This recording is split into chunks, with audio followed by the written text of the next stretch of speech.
Metal walls glowed dimly under the alien ship's sterile light, a hue so cold it drained warmth from the air. Shackled in the center of the chamber sat an old human, gray at the temples, his posture straight despite the bruises marking his wrists. Around him, a ring of alien officers watched with smirks carved across faces too sure of themselves. They expected fear, trembling, maybe pleading. What they saw instead was patience, an unnerving calm that felt misplaced in captivity. The lead interrogator leaned forward, a tall reptilian with scales that shimmered like steel. "You're a fragile creature," he said, voice a low growl. "Your kind burns, bleeds, dies easily. And yet your species resists every attempt at control. How does something so weak cause so much trouble?" The man raised his head slowly. His eyes, dark and steady, met the creature's without flinching. "You mistake scars for weakness," he said softly. "Sometimes they're maps." The aliens laughed, a guttural, collective sound echoing through the chamber. The laughter carried mockery, but beneath it lingered discomfort. The old man didn't blink, didn't shift. His breathing remained measured, as though the chains were an inconvenience, not imprisonment. Another alien, a scientist, approached, scanning the man with a glowing device. "His vitals are stable. No enhanced biology. Just human." The word came out as if it were an insult. "How did your species survive this long?" The man's lip twitched into something almost like a smile. "By not being prey." The scientist chuckled, amused. "Prey? You're surrounded by superior life. You lost the war. You lost your planet." The human's voice dropped to a whisper that somehow filled the room. "Then why are you afraid of one old man?" The scientist scoffed, stepping back, as if to dismiss the question. But others shifted uneasily. One of the younger guards, less practiced at masking fear, looked at his commander and muttered, "Sir, the recon fleet hasn't reported in. 3 ships went dark on entry." The commander snapped something in his native tongue, silencing him. The man watched them quietly, then exhaled. "You've mistaken silence for surrender," he said. "It's a common error."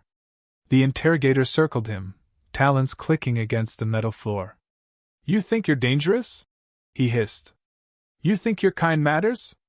We've conquered worlds 10 times your size. You are animals playing at civilization." The old man tilted his head, studying him the way a teacher studies a stubborn student. "Animals?" he said. "Maybe. But not the kind you've hunted before." Laughter erupted again, but this time it was thinner, forced.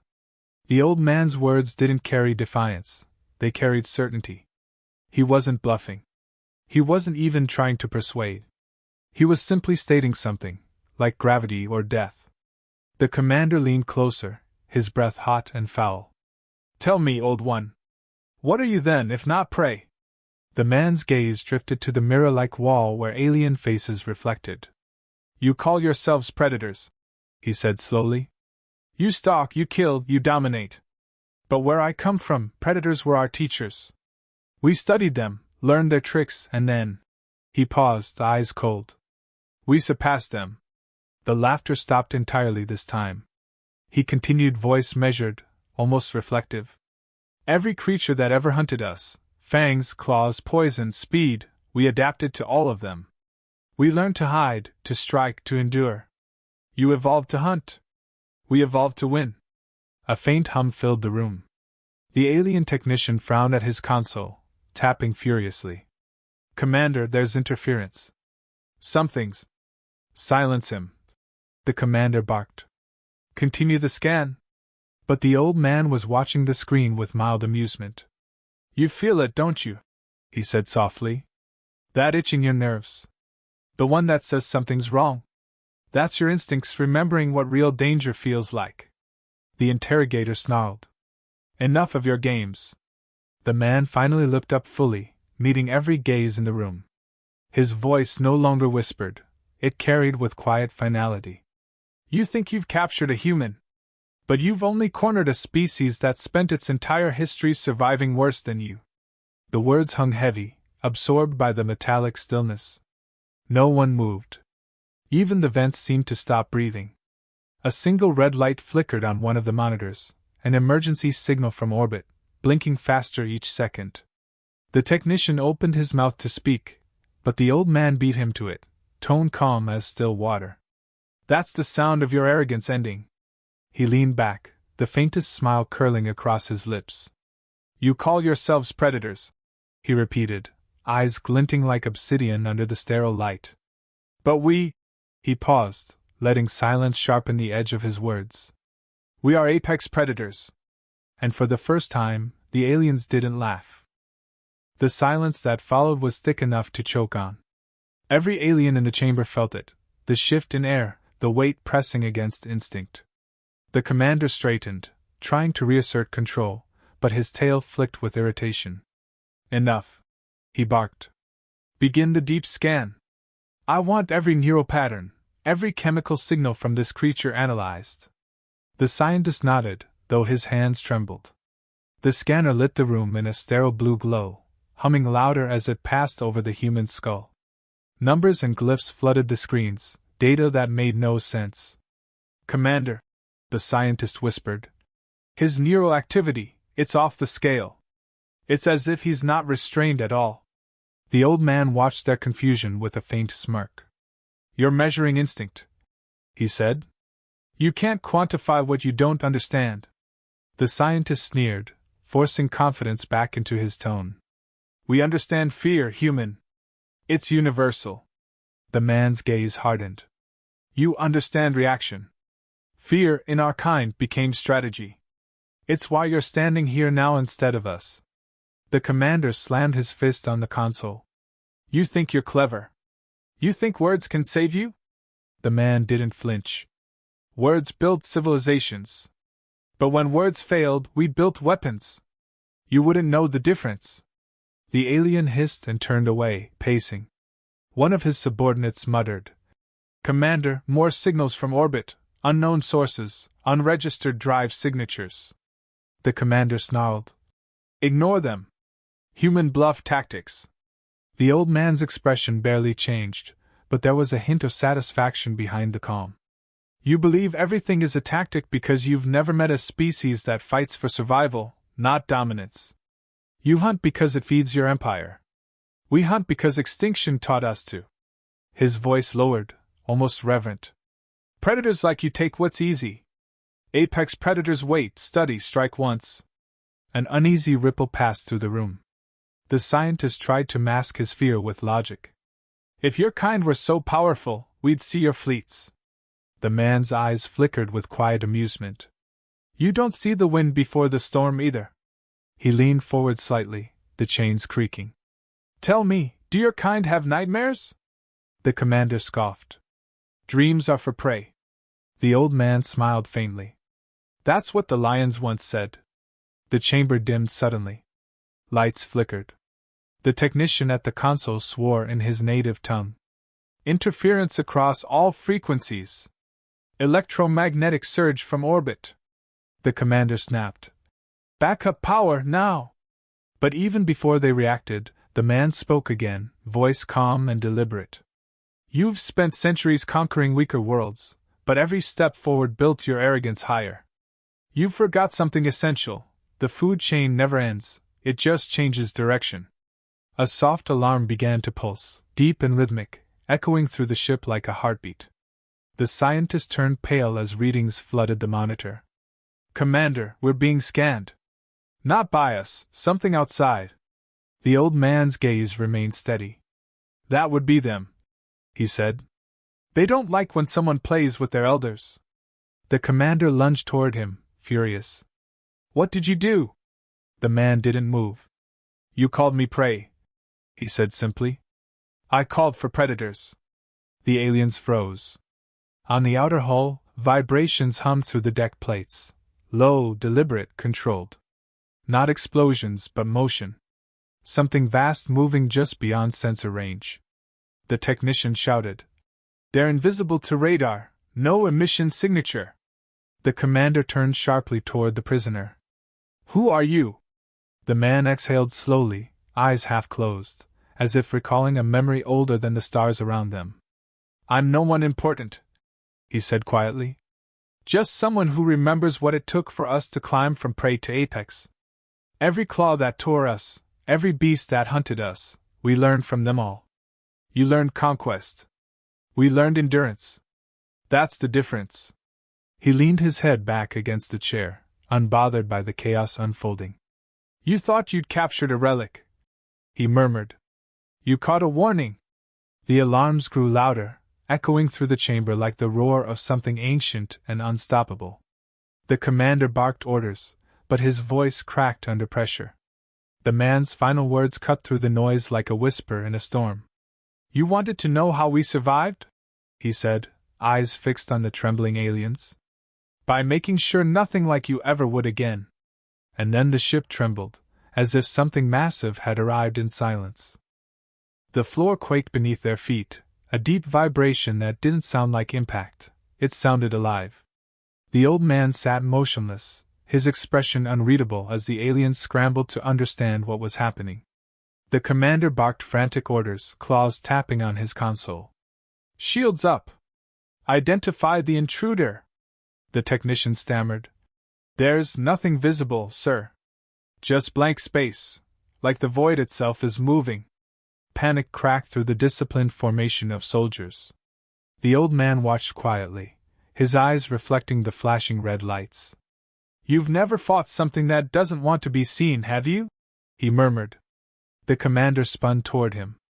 You'll tell me what's out there, or I'll. The man's voice sliced through the threat. You'll do nothing. You've already done it. You drew their attention.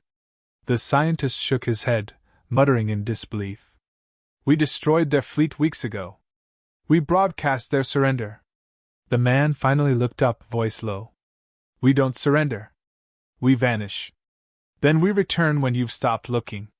A tremor rippled through the ship again. The technician's screen filled with static, and one by one, the names of their escort vessels disappeared from the display. The fleet's gone, he whispered. No explosion detected, they just vanished. The commander slammed a fist into the control table, scales cracking. Impossible! The old man's tone stayed calm, deliberate. You think battles are won by firepower.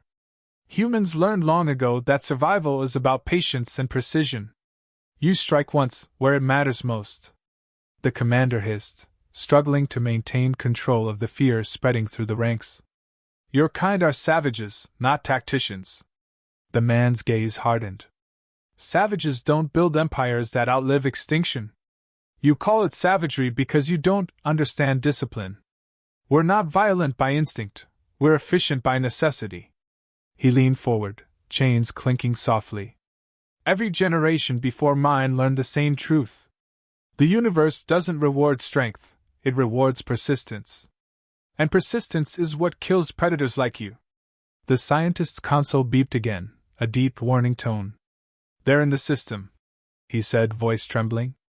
Unidentified signatures moving at impossible vectors, gravity distortions without visible craft. It's as if space itself is bending around them. The old man closed his eyes. That's them preparing to strike. They'll start by blinding you. The lights flickered once more, and then the room dimmed completely. Only the emergency glow remained. The commander's composure cracked. How are they doing this? The man opened his eyes, cold and certain. Because they've been studying you since the first shot you fired. You've been dissecting our prisoners while we mapped your command codes, your ship frequencies, your deployment patterns. You never captured a soldier, you captured a signal beacon. The realization hit them like a blow. The commander's hand twitched toward his sidearm, but the man's tone froze him in place. If you shoot me, it changes nothing. They already know. They're not coming to rescue me. They're coming to end the hunt. Alarms shrieked through the corridor. The ship's AI began spitting warnings in panicked bursts. Hull breach detected, Sector 4, unknown entry vector. The scientist's eyes widened as he read the data. No projectile impact, sir. It's as if the metal just folded open. The man gave a slight nod. Nanite torpedoes. We used to build them for mining asteroids. Turns out they work better on warships. The commander's composure finally cracked, his voice breaking into rage. "You're monsters!" The human's reply was quiet, almost mournful. "No. We became what the universe demanded. When nature taught us pain, we learned control. When it taught us extinction, we learned adaptation. Monsters consume. Apex predators endure." Another vibration rocked the deck, sharper now. The sound of distant tearing metal echoed faintly through the hull. The old man glanced upward, as if listening to something unseen. "That's the sound of your orbitals falling," he said. "Our kind doesn't start wars. We just make sure they never happen twice." The commander stared at him, breathing hard, realization dawning too late. "You set us up." The old man's eyes reflected the emergency red glow. "No," he said softly. "You set yourselves up when you mistook patience for fear." The ceiling lights flickered once, then died completely. For a moment, only the man's voice remained, steady and final. "Predators chase what runs.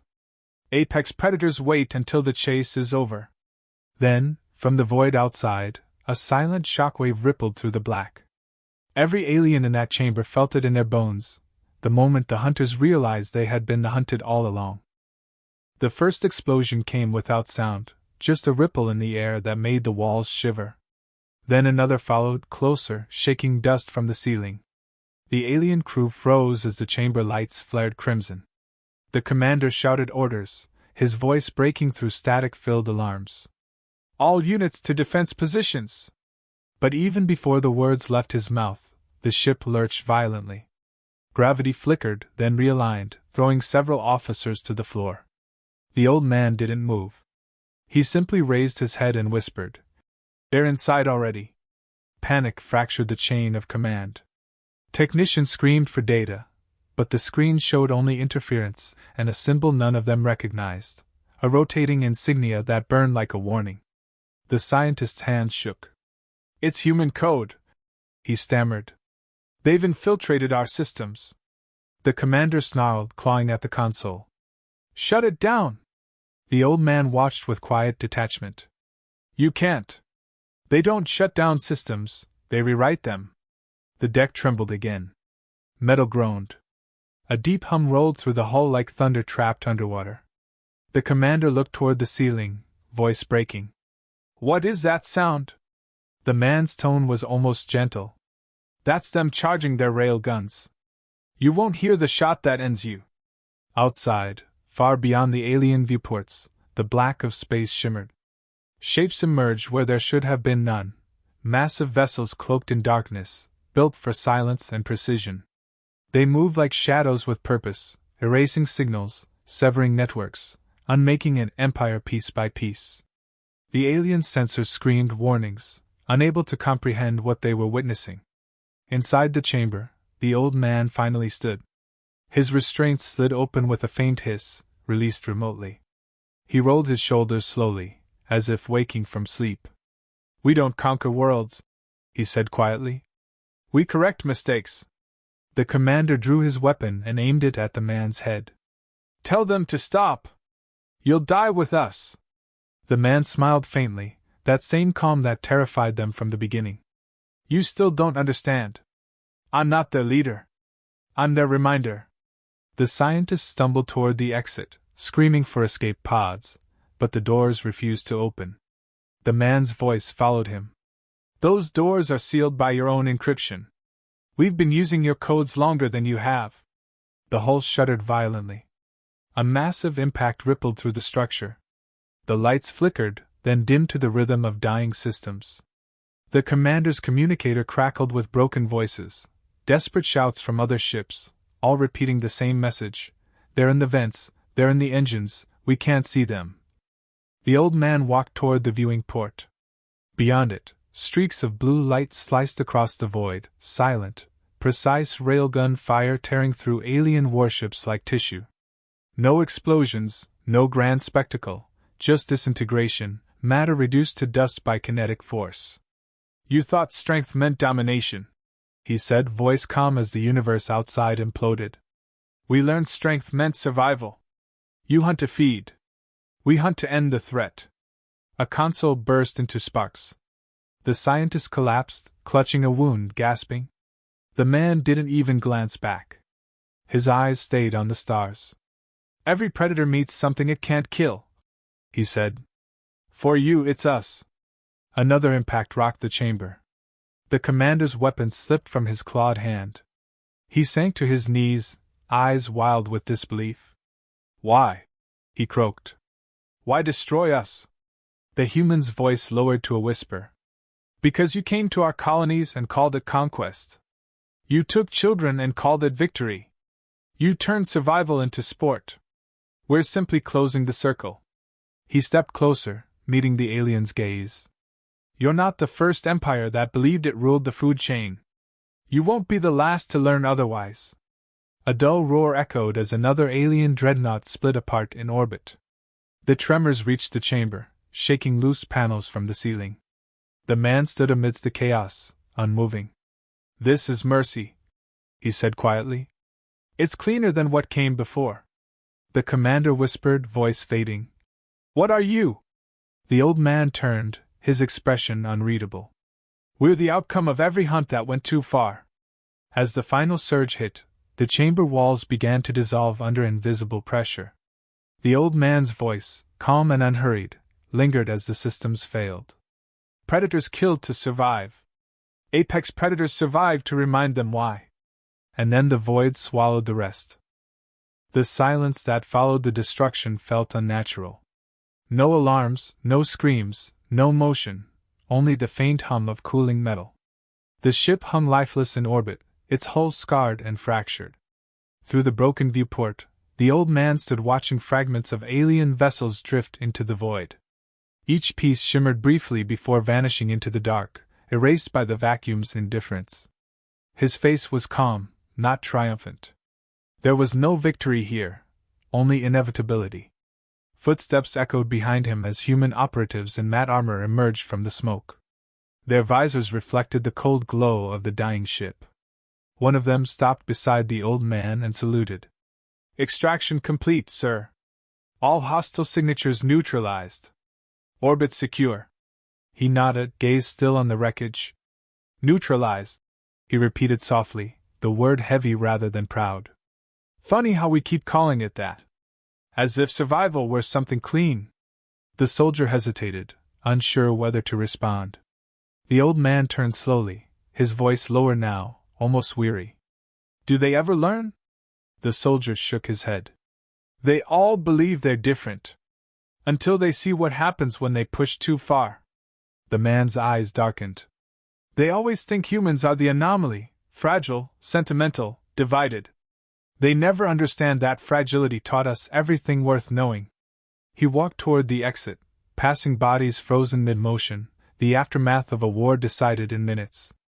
The corridor lights flickered, casting fleeting shadows across the walls. "Predators hunt for dominance," he said quietly. "Apex predators don't hunt for sport. We end threats. It's not cruelty.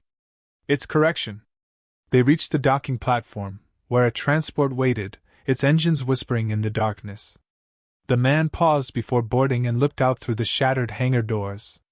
The alien world below burned faintly, streaked with fire where orbital strikes had cut deep. "They'll call us monsters again," he said. The soldier beside him replied. "They always do." The old man exhaled slowly. "Monsters don't build memorials for what they destroy. We will." The shuttle's ramp closed behind them. Inside, the hum of engines filled the silence. He sank into his seat, eyes distant. "We never wanted this," he murmured. "Every generation says the same thing, but the galaxy never listens. They mistake patience for peace, hesitation for weakness. Then they meet reality." The comm officer turned from her console. "Command requests your statement for the report, sir." He looked at her, a faint trace of sadness flickering across his features. "Tell them what I told the last ones," he said. "The food chain remains the same. We just climbed higher." The ship disengaged from the wreckage, gliding into open space where the human fleet waited in disciplined silence. Hundreds of dark vessels hung in formation, their hulls absorbing light. No celebration, no transmissions, only stillness. As the shuttle approached, one by one the ships turned, aligning with precise synchronization before vanishing into slip space, leaving the battlefield behind as if humanity had never been there. The old man watched them disappear, his reflection faint in the glass. "The universe thinks it understands predators," he said. "But it never understood what fear becomes when it learns empathy. We remember every extinction, every night our ancestors huddled against the dark. Fear became wisdom. Pain became instinct.